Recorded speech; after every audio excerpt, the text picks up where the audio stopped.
Our fourth panelist is Dr. Tim Kelsey. Tim is an agricultural economist from State College Meeting. Tim has researched and written extensively on hydraulic fracking issues, particularly the impact on the social and economic community in the northern part of the state. So Tim, you have the floor. Very good, thanks. I appreciate the opportunity to talk with you today. I feel a little bit like the odd person out that I don't live in the area where natural gas development is occurring. I live just outside of it in the State College area. Yet I've been following Marcellus Shale development since 2008.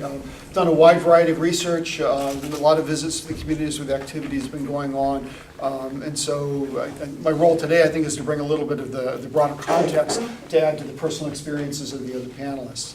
One thing I want to say right up front is I'm not for gas development. I'm not against gas development. One of the things that I've had to try to do professionally is put my own personal feelings aside, because if I'm doing analysis, I need to try to be as objective as possible in that analysis, and so that might be reflected in a little bit in what you hear me talk about today.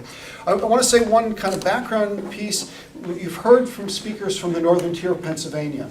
The other area of major gas development in Pennsylvania is in the southwest, around the Pittsburgh area. And in many ways, the experiences there are different than what you've heard in the northern tier.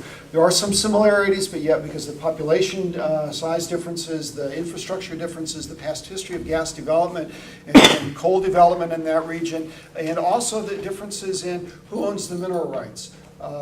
Northern tier, largely surface owners also own the mineral rights. If you think about who's getting the lease and royalty dollars, it's the surface owners. Southwest part of Pennsylvania, a significant number of the landowners there do not own the mineral rights, and so the dollars for lease and royalty are going in different directions. And so I guess the caveat I have in the back of your mind is not to say what you're hearing, the experiences here are not accurate. Just keep in mind that the experiences here reflect northern part of Pennsylvania. You might hear different things if you talk to people from the southwest part of the state. I want to pick up on a couple things that I heard the other panelists say that I was going to talk about anyway. My experience is that this issue is very polarizing in the community. And when Margaret talked about fracking of the community as one of the things that happens early on, very significantly, I've seen that, I've experienced that myself. There are some in the communities who absolutely love this activity, think it's wonderful, think there needs to be more of it. There are others in the community who believe this is terrible and it should not be ongoing, and there are people kind of in the middle. And my experience is there are people even who have feelings one way who are also struggling with feelings in the other way. As an example of that, about a year ago, I was part of a group that we were doing focus groups with economic development officials from Bradford County and Lycoming County, talking to them about what they were seeing occurring in the local economies in those two counties. And they talked for an hour and a half with us about kind of the employment and all the other kinds of things.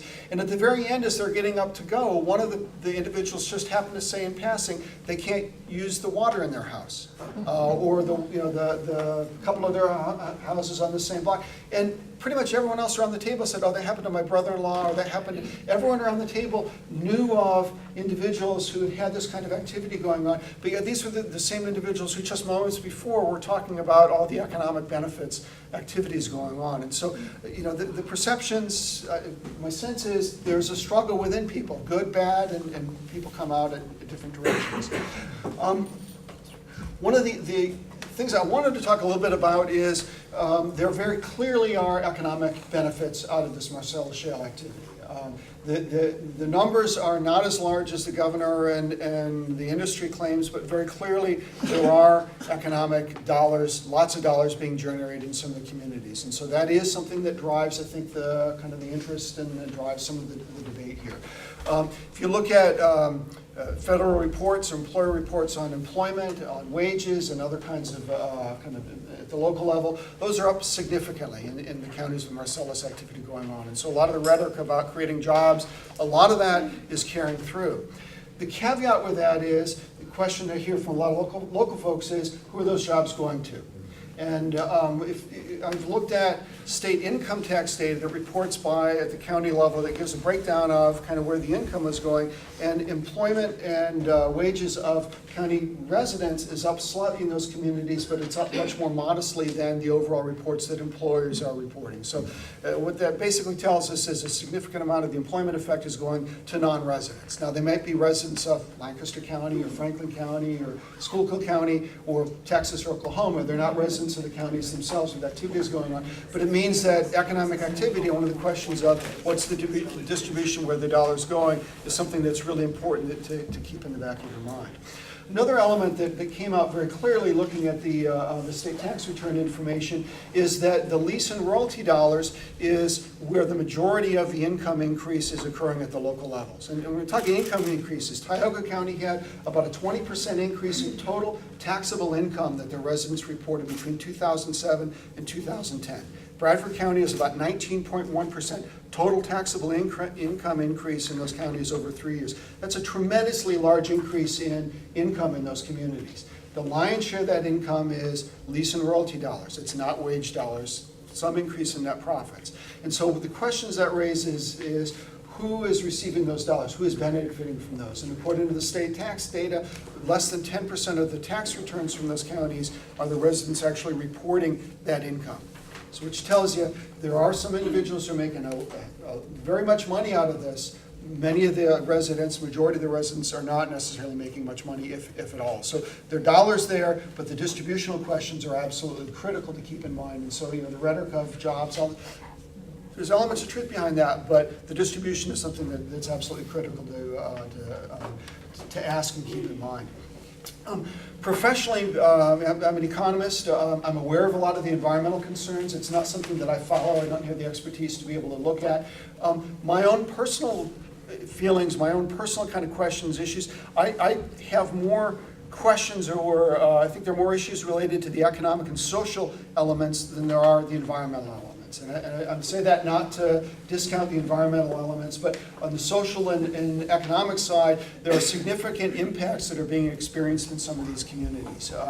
The low-income residents, none of the panelists have talked about here, but rents have tripled or quadrupled in some of these communities, which has made it very difficult for low-income residents to stay in those communities. I have a couple colleagues at Penn State who are doing interviews with school administrators. In one of the schools, I believe it was in Bradford County, the school administrator said the number of low-income lunches they were serving to the students had dropped fairly dramatically in those communities because of Marcellus activity.